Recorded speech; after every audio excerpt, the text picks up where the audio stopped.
Rocky Singh Kandola woke up on the floor of a condo in White Plains, New York.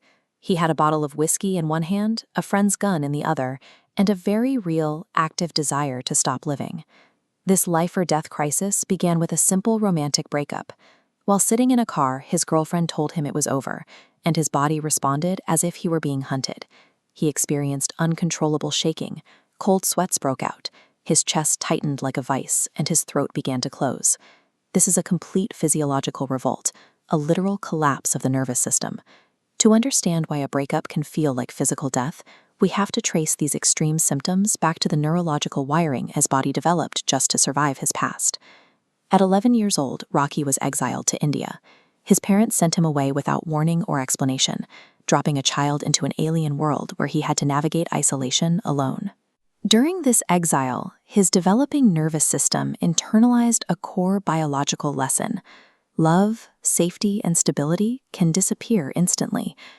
2 years later, he was kidnapped from his bed in the middle of the night and taken to Casa by the Sea in Mexico, an abusive program that used fear and isolation to break children down. The trauma stacked further at age 15, inside a facility called Ivy Ridge. His descent into adulthood followed the same pattern, marked by homelessness, severe addiction, and violence. Eventually, that timeline of chaos landed him inside a maximum security prison cell, surrounded by 200 men, requiring round-the-clock medical care for an open wound. Decades of compiling these specific, continuous traumas train a brain to interpret any form of abandonment or confinement as a literal threat to life. This is the vagus nerve, the biological link between the brain's threat detection center and the physical body. Over years of abuse, it adapted to equate emotional distance with physical danger. When a partner leaves, the brain floods the chest and stomach with urgent threat signals.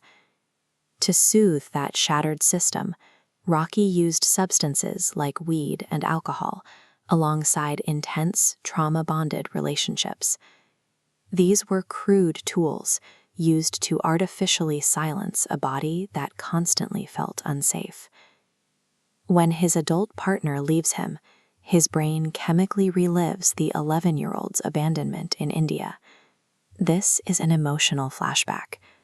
The heartbreak operates as a physiological time machine, trapping an adult body in the unresolved biological terror of a traumatized child. Logic and traditional talk therapy cannot stop a survival response once it has begun. You cannot outthink adrenaline. Because the trauma is encoded in the body's hardware, the cure must start with a direct physical intervention. This requires a practice called self-co-regulation. Somatic grounding allows an individual to manually override the body's panic alarms and establish internal safety.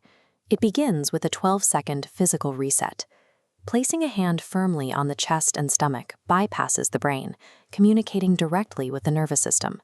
You pair that physical pressure with a specific breathing ratio. Inhale for 4 seconds, hold, and exhale for 6. This forced rhythm tells the vagus nerve to physically stand down.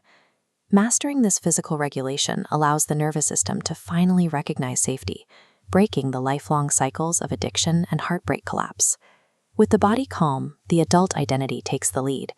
This means becoming the safe, physically regulated parent that the inner child never had. Today, Rocky lives a grounded life, far removed from his past. He writes from places of profound calm, like a quiet guest house in Chiang Mai. We don't choose the pain that shapes our nervous systems.